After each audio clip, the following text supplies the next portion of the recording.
Messenger မှာဖုန်းလာရင်ကိုယ်စိတ်ကြိုက်တရှင်းတန်ပြောင်းထားနီအားလုံးပဲမင်္ဂလာပါ Messenger မှာတစ်ဖက်ကဖုန်းခေါ်လာတဲ့အခါကိုယ်စိတ်ကြိုက်တရှင်းတန်ပြောင်းထားတဲ့နီလန်လေးကိုမျှဝေပေးပါမယ်ခင်ဗျာ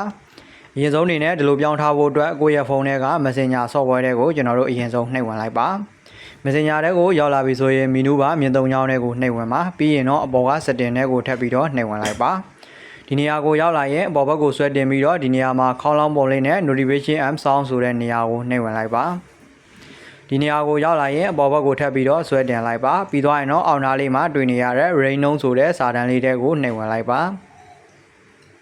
โอเคဒီနေရာမှာကျွန်တော်တို့အပေါ်ဆုံးမှာတွေ့နေရတဲ့အပြောင်ဆက်ကလေးနဲ့ထားကြည့်ထားတာကတော့တစ်ဖက်ကဖုန်းခေါ်လာတဲ့ကကိုယ့်ရဲ့ Messenger မှာလာနေကြအတန်ပဲဖြစ်ပါတယ်ဒီနေရာမှာမိတ်ဆွေတို့အနေနဲ့အတန်ပြောင်းထားခြင်းနဲ့ဆိုရင်တော့အောက်ကဒီနေရာလေးတွေမှာရွေးလို့ရမှာပဲဖြစ်ပါတယ်ကိုရွေးချယ်ခြင်းတဲ့အတန်ကိုဒီနေရာမှာနားထောင်ပြီးတော့ရွေးပြီးထားလိုက်ပါဒီနေရာမှာကျွန်တော်တို့လိုက်ပြီးတော့ရွေးချယ်လို့ရပါတယ်